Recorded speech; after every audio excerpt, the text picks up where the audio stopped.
प्रधानमंत्री नरेंद्र मोदी फ्रांस के बाद यूएई की यात्रा पर पहुंचे तो यूएई में उनका ग्रैंड वेलकम किया गया। यूएई के राष्ट्रपति ने प्रधानमंत्री मोदी को फ्रेंडशिप बैंड भी पहनाया और ये दोस्ती पाकिस्तान की टेंशन भी बढ़ा रही होगी, क्योंकि यूएई पाकिस्तान को कर्ज देने वाले देशों में टॉप पर आता है और इस मुल्क में भारत का प्रभाव लगातार बढ़ता जा रहा है। पाकिस्तान में प्रधानमंत्री मोदी की यूएई विजिट बड़ी खबर बनी हुई है। पाकिस्तान के लोगों को भारत के बिजनेस मॉडल और पाकिस्तान के खैराती मॉडल का फर्क दोनों देशों के नेताओं के वेलकम में भी नजर आ रहा है, क्योंकि शहबाज ने जिन नेताओं से $1 बिलियन का कर्ज मांगा था, पीएम मोदी ने उसी को 100 बिलियन के कारोबार का फॉर्मूला दिया है।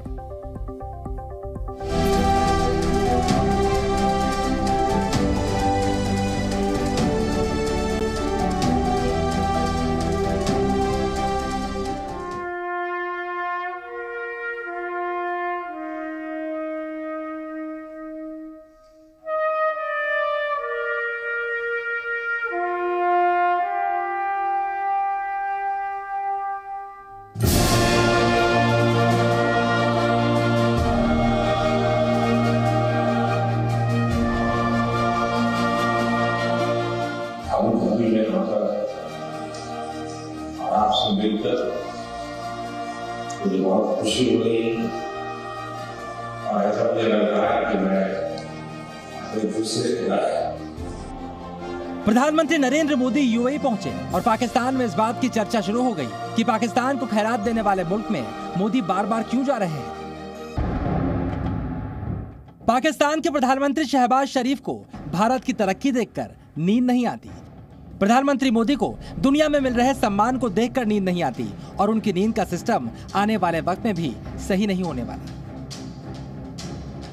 दुनिया के हर देश की तरह प्रधानमंत्री नरेंद्र मोदी का यूएई में जोरदार स्वागत किया गया। प्रधानमंत्री नरेंद्र मोदी की अगवानी करने के लिए क्राउन प्रिंस शेख खालिद बिन मोहम्मद बिन जायद अल नहयान खुद एयरपोर्ट पहुंचे थे।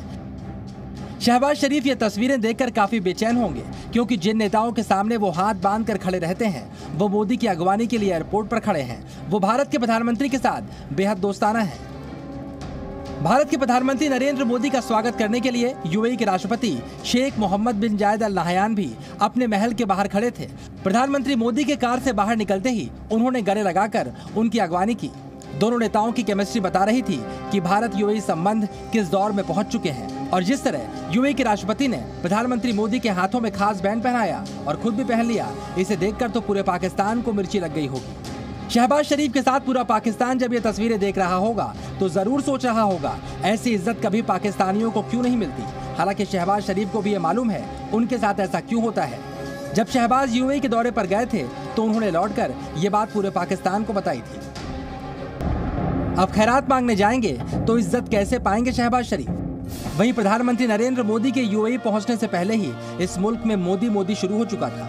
ये दुनिया भर में मशहूर यूएई की पहचान बन चुके बुर्ज खलीफा की तस्वीरें हैं, जिसे मोदी का वेलकम करने के लिए तिरंगे के रंग और प्रधानमंत्री मोदी की तस्वीरों से सजा दिया गया। और भारत का सम्मान जितना बढ़ता है, पाकिस्तान के लोग अपने हुक्मरानों को उतना ही कोसते हैं। चलिए अब आपको बताते हैं क्यों यूएई भारत के लिए, भारत के प्रधानमंत्री नरेंद्र मोदी के लिए रेड कारपेट बिछाता है। पाकिस्तानी खुद इसकी चर्चा कर रहे हैं। तो यूएई भारत के साथ बिजनेस करता है, जिससे यूएई का फायदा होता है, लेकिन पाकिस्तान से यूएई के संबंध सिर्फ खैरात मांगने के लिए हैं। शहबाज शरीफ खुद बताया करते हैं कितनी चतुराई से वो यूएई के शासक से खैरात और मोहलत दोनों मांग लेते हैं। तो पाकिस्तान के प्रधानमंत्री यूएई से कर चाहते हैं और प्रधानमंत्री मोदी यूएई को बिजनेस देने की बात करते हैं। हमारा आर्थिक सहयोग भी निरंतर तरक्की कर रही है। पिछले वर्ष फरवरी में हमने कॉम्प्रिहेंसिव इकोनॉमिक पार्टनरशिप एग्रीमेंट पर हस्ताक्षर किया। हमने इस ऐतिहासिक समझौते को मात्र 3 महीने में रिकॉर्ड समय पर सहमत। ये आपके क्लैरिटी और कमिटमेंट की वजह से संभव है, और इसके लिए मैं आपका जितना आभार व्यक्त करता हूं। वहीं शहबाज शरीफ का मॉडल बिजनेस का नहीं बल्कि संजीदा बातें करके खैरात हासिल करने वाला है, और वो अपने मुल्क को ये बताकर काफी फख्र महसूस करते हैं कैसे भाईजान भाईजान करते हुए वो यूएई की तिजोरी से माल निकलवा लेते हैं। तो शहबाज शरीफ यूएई से $1 बिलियन कर्ज मांग कर आए थे। वहीं प्रधानमंत्री मोदी की योजना दोनों देशों के बिजनेस को $100 बिलियन पार कराने की है। समझौते के बाद एक साल में हमारे द्विपक्षीय व्यापार में 20% की वृद्धि हुई।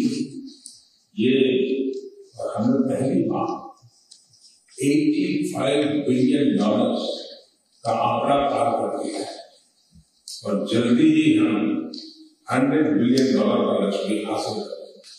और मैं तो चाहता हूं कि G20 के पहले हम एक बार इस लैंडमार्क को पार कर सकते हैं। अगर हम तय करें तो कर सकते हैं। और इससे दोनों देशों के बीच निवेश के लिए भी नए अवसर उत्पन्न होंगे। फिलहाल शहबाज शरीफ प्रधानमंत्री मोदी के इस दौरे से डरे हुए हैं। शहबाज शरीफ वैसे ही भारत की तरक्की से बेचैन थे और प्रधानमंत्री मोदी का यूएई में रुतबा देखकर उनकी पहले से उड़ी रातों की नींदें लौटने की उम्मीद काफी कम हो गई है। ब्यूरो रिपोर्ट, जी मीडिया।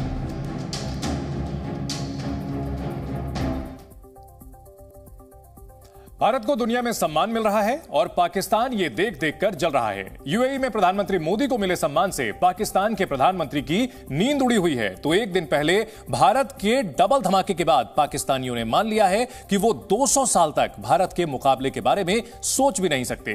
चंद्रयान 3 की लॉन्चिंग और फ्रांस में पीएम मोदी को मिले सम्मान के बाद पाकिस्तानियों से ऐसे ऐसे रिएक्शन आ रहे हैं जिन्हें देखकर हिंदुस्तानियों को बहुत तसल्ली मिलेगी। 7, 6, 5, 4, 3, 2, 1, 0.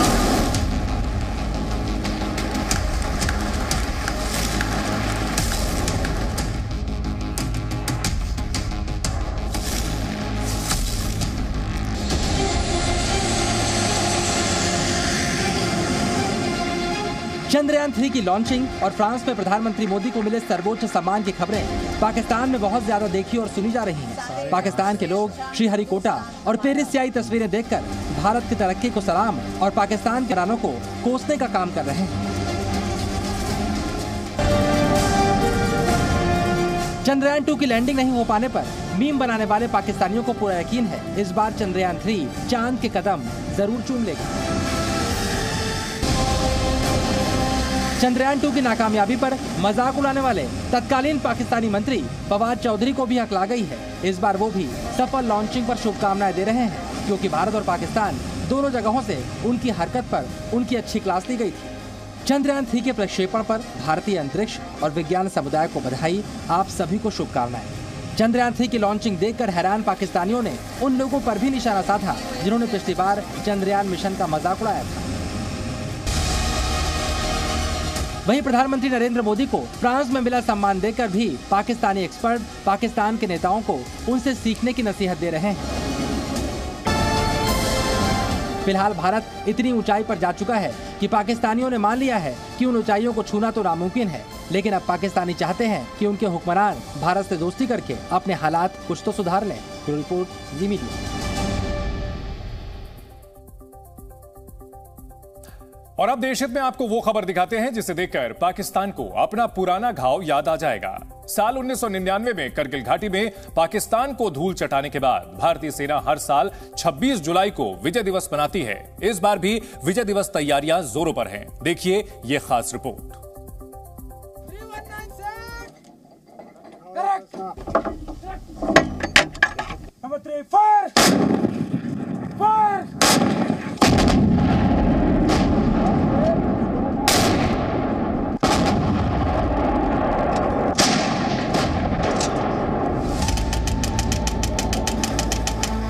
छब्बीस जुलाई 1999 करगिल विजय दिवस।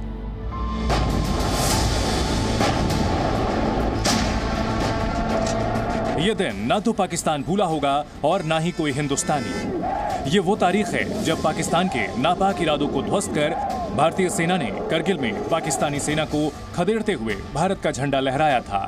करगिल में विजय गाथा लिखी थी। आज करीब 24 साल बाद करगिल में भारतीय सेना का वही अंदाज दोबारा दिखा। विजय दिवस से 11 दिन पहले भारतीय सेना ने करगिल घाटी में अपने हथियारों की प्रदर्शनी की। सेना के शस्त्र प्रदर्शन में बोफोर्स से लेकर धनुष गन सिस्टम और लाइट फील्ड गन्स भी शामिल थी।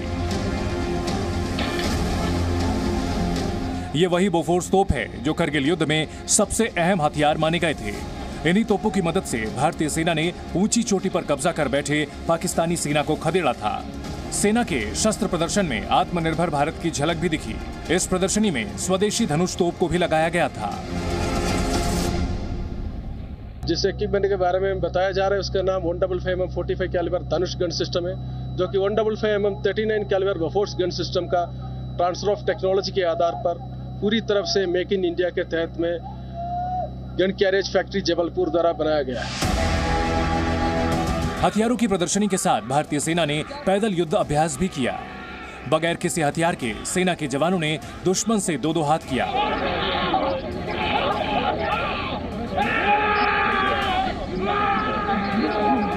इस लड़ाई में दिखाया गया है कि किस तरह हथियारों के बिना भी सेना के जवान दुश्मन को पटखनी देते हैं। वहीं जब दुश्मन किसी चेकपोस्ट पर कब्जा कर लेता है तब किस तरह से सेना के जवान ऑपरेशन करते हैं, इसका नमूना भी दिखाया गया। लाल कपड़े में दिख रहे इन दुश्मन जवानों ने सेना के चेकपोस्ट पर कब्जा कर लिया। अब ये दुश्मन लगातार भारतीय सेना पर फायरिंग कर रहे हैं। जवाबी फायरिंग के बाद अब सेना के जवान उस चेकपोस्ट के करीब पहुंच रहे हैं। अब एक जवान सीधे दुश्मन के करीब पहुंच गया। जवान ने दुश्मन की ओर बम फेंका, फिर धुआं उठने के बाद बाकी जवान भी वहां पहुंचे और उन्होंने दुश्मनों का खात्मा कर दिया।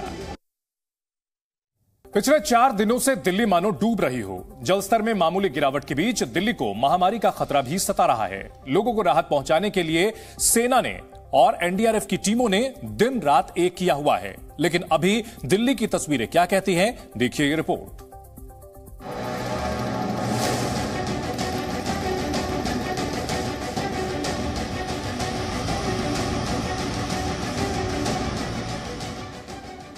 ये दिल्ली है, देश की राजधानी दिल्ली।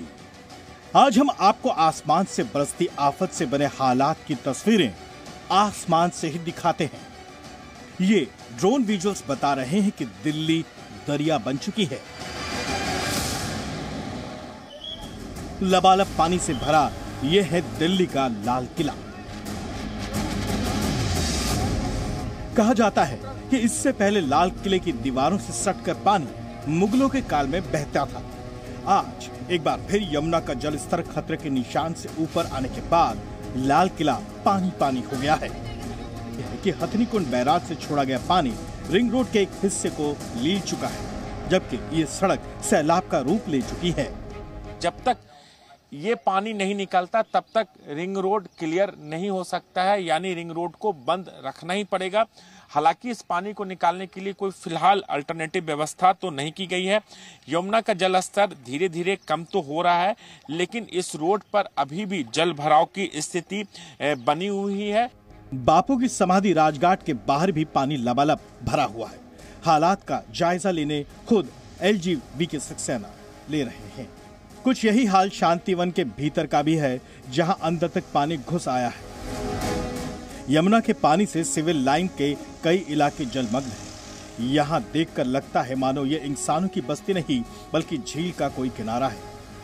इस वक्त हम सिविल लाइन के स्वामी नारायण मंदिर के पास मौजूद हैं, जहां पर आप देख सकते हैं कि सड़क पर नाव चलती हुई आपको नजर आएगी, क्योंकि यहाँ पर करीब 4 से 5 फीट पानी भर चुका है। यही वजह है कि जो लोग इन घरों में रह रहे हैं उन्हें इस नाव के जरिए बाहर ले जाया जाता है, क्योंकि अगर उन्हें सब्जी, फल या दूध लेना है तो वो इसी नाव के जरिए जाते हैं। दिल्ली में कश्मीरी गेट के पास बनी बुद्धा मार्केट यानी मोनेस्ट्री मार्केट में भी दुकानदारों को भारी नुकसान झेलना पड़ा है। यहाँ पानी दुकानों के अंदर तक घुस आया है। जी न्यूज की टीम दिल्ली के चप्पे चप्पे का जायजा लेने निकली हुई है, ताकि पानी से तरबतर दिल्ली के हाल जान सके। स्वामी नारायण मंदिर के पास पहुंची हमारी टीम नाव के जरिए लोगों की मुश्किलों को जानने की कोशिश कर रही है। क्या कभी सड़क पर आपने नाव चलाई है? नहीं, मैंने कभी ऐसी नाव नहीं चलाई है। अभी हमने ऐसा मंजर कभी नहीं देखा था। अभी ये मंजर पहली बार देख रहा हूँ कि रोड पे 5 फुट पानी हो गया। यातायात बहुत दिक्कत है हम लोग को आने जाने में। हम लोग स्वामीनारायण मंदिर से हैं। दिल्ली से सटे नोएडा के कुछ इलाकों में बाढ़ जैसे हालात दिख रहे हैं। एनडीआरएफ की टीम ने आज भी कई लोगों को बचाकर सुरक्षित जगहों पर पहुंचाया। दिल्ली की हालत यह है कि अब सेना को मोर्चा संभालना पड़ा है। एनडीआरएफ की टीम और सेना के जवान मिलकर दिल्ली को डूबने से बचाने का प्रयास कर रहे हैं। जहां एक और दिल्ली में बाढ़ आ जाने से हालत गंभीर बने हुए हैं, वहीं कुछ लोगों के लिए जल भराव वाले इलाके पिकनिक स्पॉट बन गए हैं। पुरानी दिल्ली रेलवे स्टेशन जाने वाले मार्ग पर लोग नहाते हुए नजर आए हैं, तो कुछ सेल्फी लेते हुए। दिल्ली में जलस्तर तो खतरे के निशान से नीचे उतरना शुरू हुआ है, लेकिन हालात इतने बिगड़ चुके हैं कि आने वाले दिनों में महामारी का खतरा भी मंडरा रहा है। तस्वीरें निश्चित तौर पर शर्मसार करने वाली है और ये तस्वीरें उस जगह की है जहां पर तमाम वीआईपी इस रास्ते से आते जाते हैं। रिंग रोड से सटा हुआ ये रास्ता है जो लाल किला और चांदनी चौक की ओर जाता है और इस रास्ते में अब देखिए पूरे जल भराव की स्थिति है और चारों तरफ मलबा पसरा हुआ है और इस मलबे के बीच जानवर जो मर चुके हैं। ऐसे दिल्ली नगर निगम अब बीमारी के खतरे को देखते हुए जगह जगह फॉगिंग कर रही है।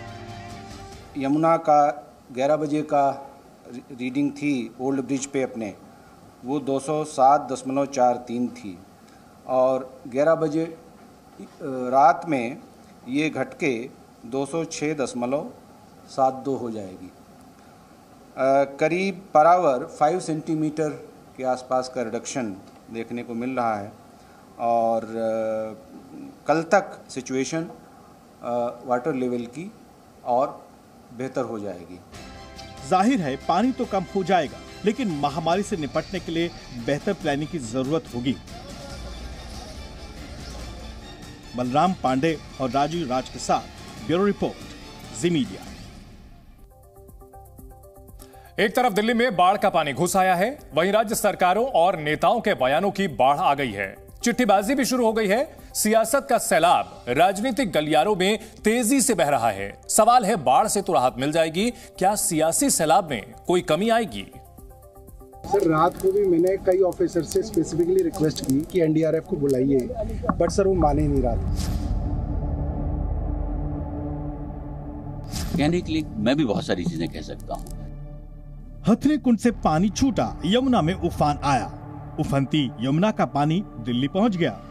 हालांकि जल स्तर में मामूली गिरावट आई, पर सियासत का सैलाब बेहिसाब बढ़ गया है। दिल्ली सरकार और हरियाणा सरकार में सियासी आरोपों की बौछार तेज हो गई है। डूबती दिल्ली पर दिल्ली के मंत्री नाराज हैं।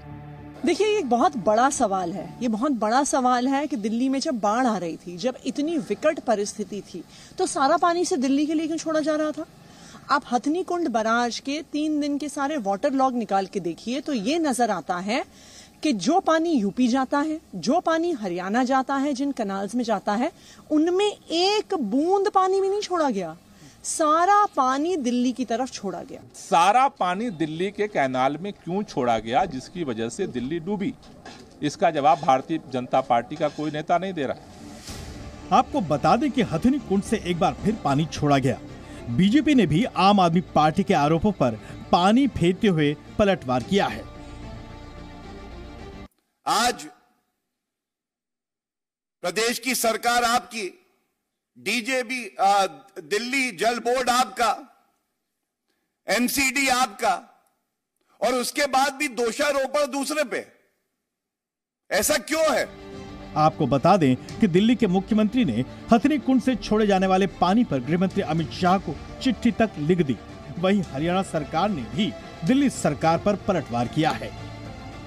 केजरीवाल जी तो बहुत सियाने हैं, बहुत इंटेलिजेंट है। वो पानी का स्वभाव बदल दें कि पानी नीचे ना आया करे, ऊपर चला जाए पानी। दिल्ली तो सिर्फ 6 किलोमीटर है।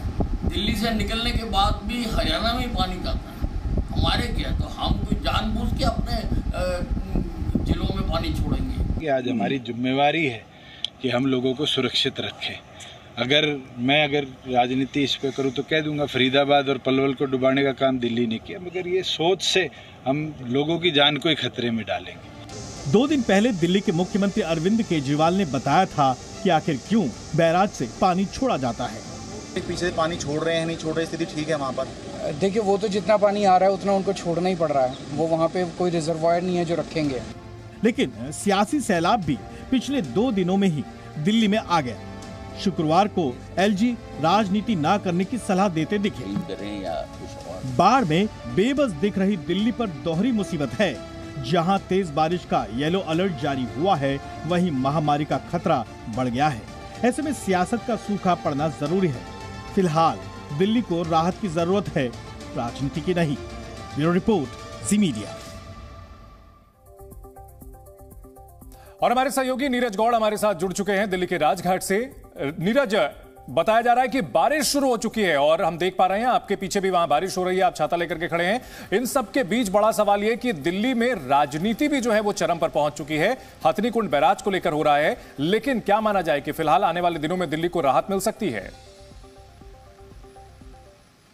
देखिए, जिस तरीके से करीब आधे घंटे से लगातार जो कि तेज़ बारिश हो रही है और जो है पानी था यमुना का वो लगातार कम हो रहा था, लेकिन इस बारिश के होने के बाद से ये बताया जा रहा है कि यमुना का जो लेवल है वो भी बढ़ सकता है अगर ये बारिश का समय और ज़्यादा रहा तो। लेकिन जिस तरीके से आप देख रहे हैं यहाँ पर ये जो कि राजघाट का पूरा रोड है और यहाँ पर जो है बैरिकेड लगा करके इसको रोका गया है, क्योंकि आगे करीब 100 मीटर आगे यहाँ पर पूरा पानी भरा हुआ है और इस वजह से इस रोड को बंद किया गया है। और ऐसे ही अगर लगातार तेज बारिश होती रही तो जो पानी का लेवल है वो भी बढ़ जाएगा और उसी के साथ में दिल्ली की सड़कों से जो पानी कम हुआ था वो फिर से जो जमाव होना उसका शुरू हो जाएगा। और इसी तरीके से दिल्ली के और इलाकों में यही तस्वीर जो है वो देखने को मिल रही है। और करीब आधे घंटे से दिल्ली में तेज बारिश हुई है और हो रही है और उसी के साथ में ये बताया जा रहा है कि बारिश जो है आगे काफ़ी देर तक चल सकती है। अगर काफ़ी देर तक होगी बारिश तो दिल्ली वालों के लिए फिर से जो मुसीबत है वो होना शुरू हो जाएगा। और इसी तरीके से तमाम जो लोग हैं वो फिर से यहाँ पर निकल गए हैं बाहर की तरफ आने के लिए। और जो लोग आप देख रहे हैं यहाँ पर तमाम लोग जो हैं वो इस बारिश को एंजॉय भी कर रहे हैं, लोग इस बारिश में नहा रहे हैं। और फिर इस तरीके से पूरा जो आप देख पा रहे हैं ये जो है गांधी दर्शन है ठीक सामने और यहाँ से ये राजघाट जो है वो कनेक्ट होता है ठीक साथ में। आप देखेंगे यहाँ पर तो जलस्तर कम होना शुरू हुआ था और आसमान से बारिश शुरू हो गई है। अब देखना है कि आने वाले दिनों में दिल्ली को राहत मिलती है या अभी आफतकाल और चलता है। बहुत शुक्रिया नीरज पूरी जानकारी के लिए। अब दिल्ली से निकलकर देश के दूसरे राज्यों में बाढ़ की तस्वीरें आपको दिखाते हैं। मौसम विभाग ने 20 राज्यों में भारी बारिश की चेतावनी जारी की है, यानी यहां अभी भारी बारिश होगी और लोगों की मुश्किलें बढ़ सकती हैं।